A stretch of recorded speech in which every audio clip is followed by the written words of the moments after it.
Buenos días, buenas tardes, buenas noches. Me llamo Masa Sugiyama. Soy profesor asociado del Instituto de Iniciativas Futuras de la Universidad de Tokio. Hoy voy a hablar de cómo el informe del grupo de trabajo del IPCC ha abordado la SRM y su gobernanza.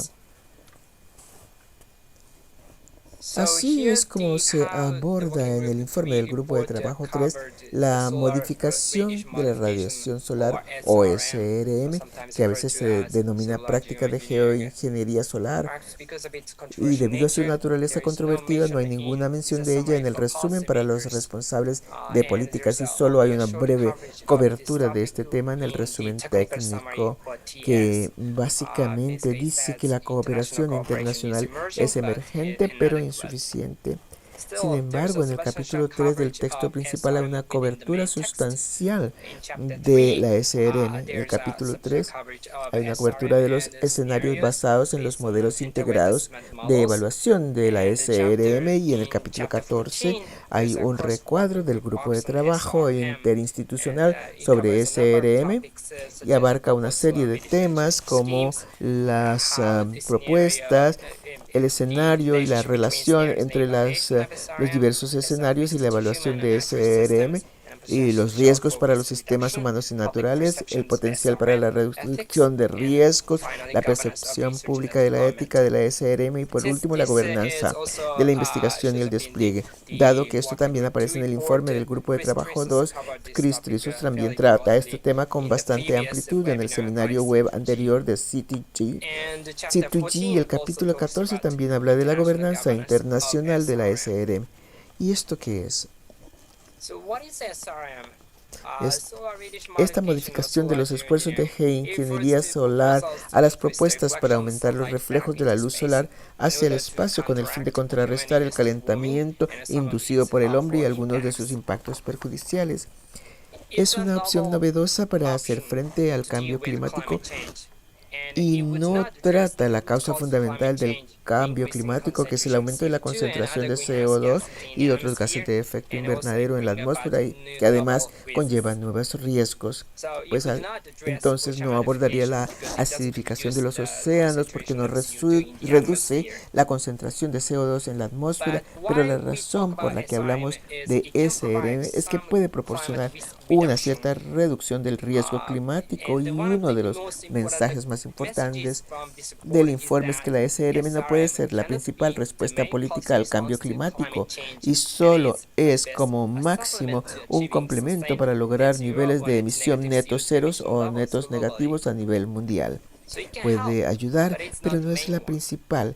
En el futuro, si la reducción de las emisiones mediante CDR se considera o se percibe como ineficaz, la SRM puede ser vista por algunas personas como la única opción que queda para alcanzar los objetivos de temperatura de 1,5 o 2 grados.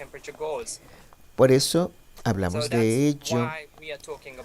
No sabemos cómo utilizarlo, incluso en el mejor de los casos sería un complemento. Recordemos eso, por favor. La SRM es un término general que incluye un número de diferentes subcategorías, así que la opción más estudiada es la inyección de aerosol estratosférico o SAI. La idea es inyectar partículas de aerosol fractivas en lo alto de la atmósfera o un gas que se convierte en aerosoles y estas partículas pequeñas o aerosoles reflejan la luz solar hacia el espacio. La luz solar puede ser afectada en diferentes lugares y cuando es reflejada por las nubes marinas se llama siembra de nubes marinas. Si se ve afectada la superficie de los océanos es materia de oceanología para cambiar, o se puede hacer que la superficie sea más reflectante o tal vez podría hacerse con los techos, pero la modificación del albedo terrestre es otra categoría.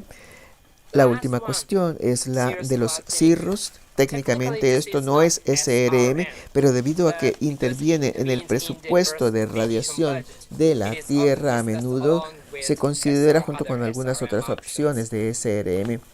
los riesgos de la SRM y su capacidad para reducir los riesgos climáticos. Todo depende de la forma en que se utilice la SRM, incluidos la escala, el momento y el tipo, etc. No existe una SRM perfecta. Cuando se oye algo así, se trata de esto. Se necesitan algunas advertencias. Así que aquí hay un diagrama del informe especial sobre el calentamiento global a 1,5 grados publicado en 2018 y este es un escenario de despliegue temporal a pequeña escala.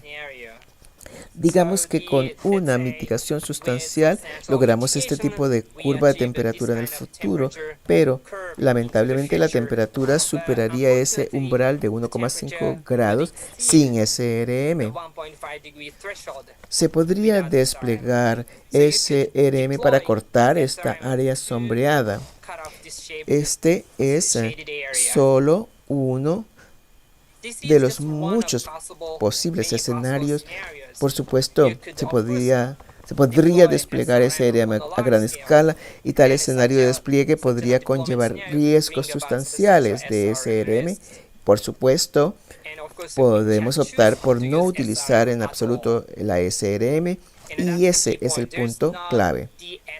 No hay una SRM perfecta, depende de nuestra elección sobre cómo usarla y qué tipo de SRM vamos a utilizar. El recuadro del grupo de trabajo interinstitucional también abarca la percepción pública y la ética. El público desconoce en gran medida la SRM según las investigaciones anteriores, según entrevistas y encuestas. Los encuestados tienden a rechazar el despliegue en un futuro próximo, pero tienden a apoyar de forma condicional y cautelosa la necesidad de más investigación porque creen que es mejor entender sus riesgos y sus beneficios.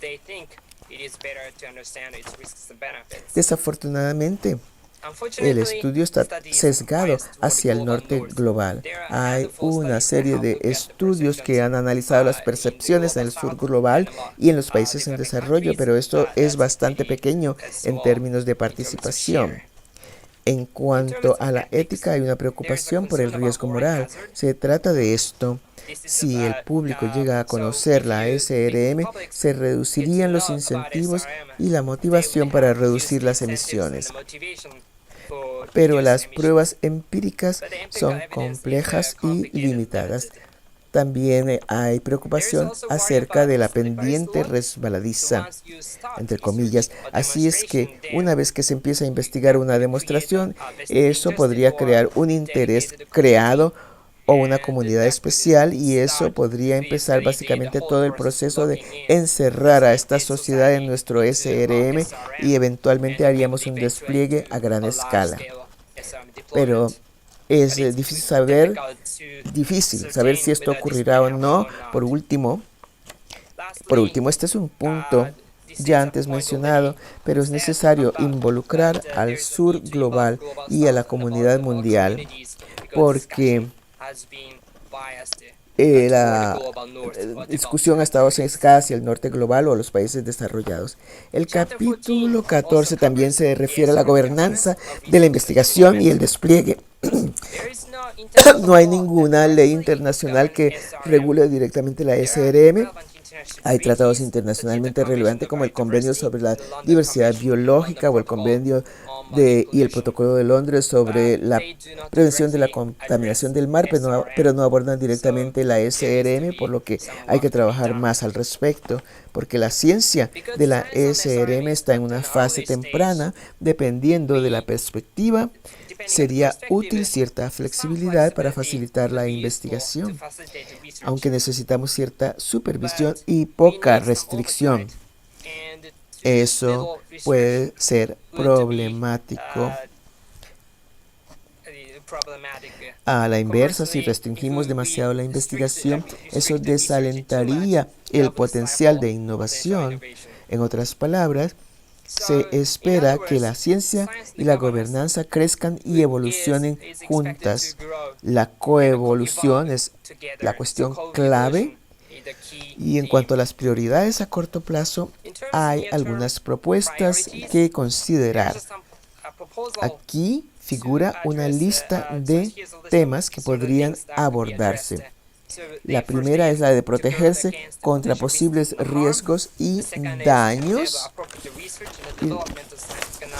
La segunda es permitir la investigación adecuada y el desarrollo del conocimiento científico. En tercer lugar, para legitimar toda investigación o políticas futuras, lograr el compromiso del público y de los expertos. Cuarto, garantizar que se considere solo como un complemento con prioridad en la mitigación. Muchas gracias, espero con interés el debate.